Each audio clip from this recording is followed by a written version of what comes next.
This week we're in Hertfordshire at Berkhamsted Castle for the History Roadshow.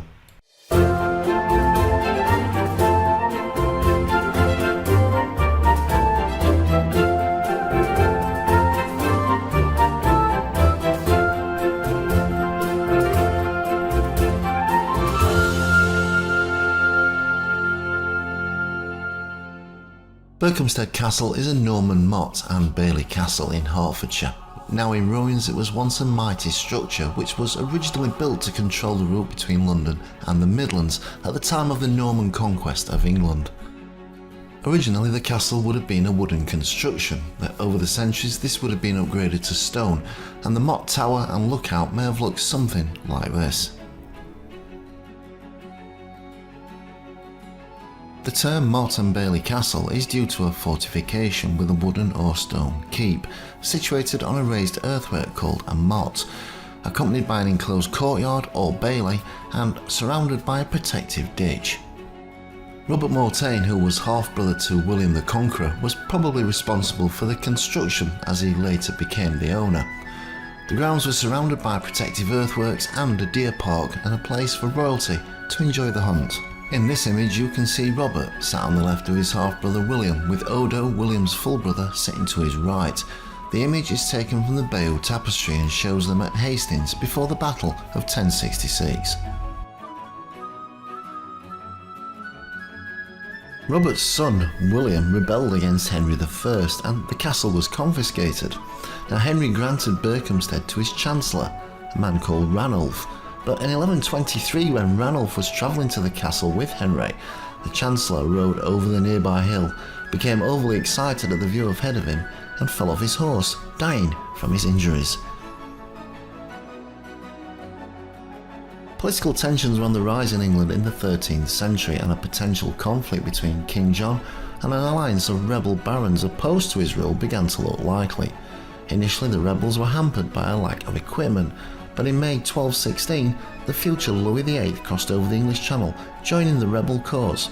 He attacked with massive power for 3 weeks, eventually forcing the surrender of the garrison within the walls.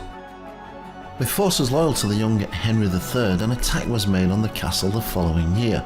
The rebels were defeated. The castle was returned to royal hands over the coming years, and the castle became popular with earls and dukes of Cornwall. Richard, who was the Earl of Cornwall, was given the site by his brother Henry III, and from this point Richard began work on turning the whole estate from fortress to palatial residence and made it the centre of his administration.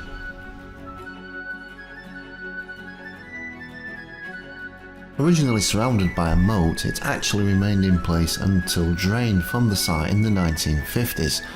Today you can walk around the grounds exploring the earthworks and ditches that were not only designed to hold water, but some as defensive strongpoints.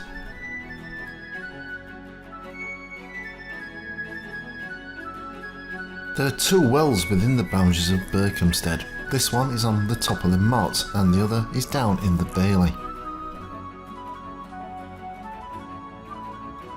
Some of the walls are still in pretty good condition given the events over the years.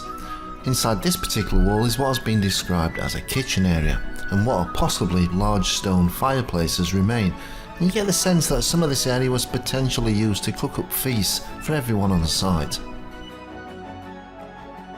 The years rolled by, and after many suitors had held the castle, it came into the hands of Richard II in 1377.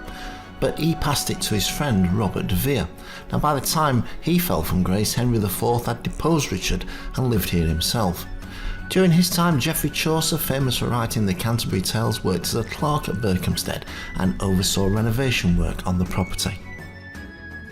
In 1580, the estate, including the ruins and the park, were leased from Elizabeth I by Sir Edward Carey for the nominal rent of just 1 red rose each year. Stone from the castle was used to build Berkhamsted Place, a local school, and other buildings in the late 16th century. The English Civil War of the 1640s largely passed Berkhamsted by, with the castle playing no part at all in the conflict. In the 1830s, plans were set to provide a railway connection between London and Birmingham. The route was set to run through the middle of the castle remains, but due to growing public concern over ancient monuments, an act in 1833 forced the railway to be rerouted. Berkhamstead was the first building in Britain to receive such protection. However, when engineering work started in 1834, the original castle gatehouse was destroyed. There is almost 1,000 years of history on this site, from its humble beginnings back in 1066 and through its expansion over the following years to be seen as one of the great fortresses in Britain. Although it has been through its fair share of war not only in battle but also in ownership, this ancient monument deserves its place as one of the most outstanding motte-and-bailey castles in England to this day. Thanks to English Heritage, you can now reenact your own adventure here at Berkhamsted Castle.